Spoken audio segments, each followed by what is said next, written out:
Assalamualaikum warahmatullahi wabarakatuh. Saya Jizani Rizali Firdaus dengan NIM 201430087, jurusan Asuransi Syariah semester 3 kelas C. Saya di sini akan mempresentasikan hasil rangkuman video tugas 8 pengantar ilmu ekonomi makro tentang uang. Uang. Sebenarnya uang kertas itu adalah ilmu sihir. Kita hidup di bawah ilmu sihir Firaun.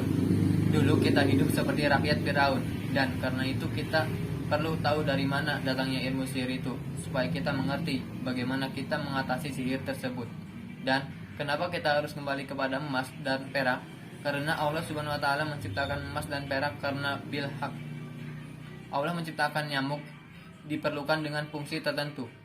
Kalau kita buka Al-Quran, itu sekurang-kurangnya ada 12 ayat yang menyebutkan kata emas, sedangkan perak disebut di dalam Al-Quran 10 kali. Definisi uang. Apa uang itu? Uang adalah benda yang diterima masyarakat umum sebagai alat tukar dalam kegiatan ekonomi. Uang diterima sebagai alat pembayaran transaksi jual beli atas barang dan jasa, serta kekayaan atau aset berharga lainnya, dan juga sebagai alat pembayaran utang. Nilai uang.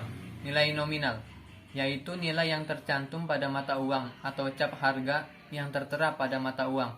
Misalnya, Rp100, Rp 100, atau Rp500, Rp 500. Nilai tukar, real.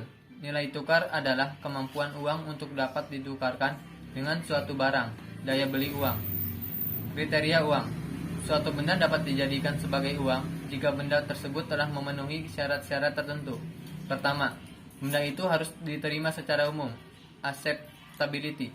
Agar dapat diakui sebagai alat tukar umum, suatu benda harus memiliki nilai tinggi atau setidaknya dijamin keberadaannya oleh pemerintah yang berkuasa. Menimbun barang. Menimbun barang dalam bahasa Arab disebut itikar, yang dipadankan dalam bahasa Inggris sebagai monopoli atau monopolistik. Artinya, suatu tindakan menguasai pasar sedemikian rupa sehingga dapat merusak mekanisme pasar yang ada. Dengan suatu jenis barang yang dikuasai oleh harga yang bersangkutan, maka dia dapat mengendalikan harga sekehendaknya. Di antara caranya ialah dengan menimbunnya, menahannya sehingga barang tersebut langka di pasar. Akibatnya, harga barang tersebut akan naik sesuai dengan kehendak sang penimbun. Pada praktiknya, ikhtiar dapat berupa monopoli, duopoli, atau oligo. Peran dan fungsi uang. Fungsi asli uang ada 3, yaitu sebagai alat tukar, sebagai satuan hitung, dan sebagai penyimpan nilai. Uang berfungsi sebagai alat tukar atau medium of exchange yang dapat mempermudah pertukaran. Apa arti uang dalam perekonomian? Alat tukar merupakan fungsi utama yang karena pada dasarnya penggunaan uang adalah untuk memudahkan proses pertukaran.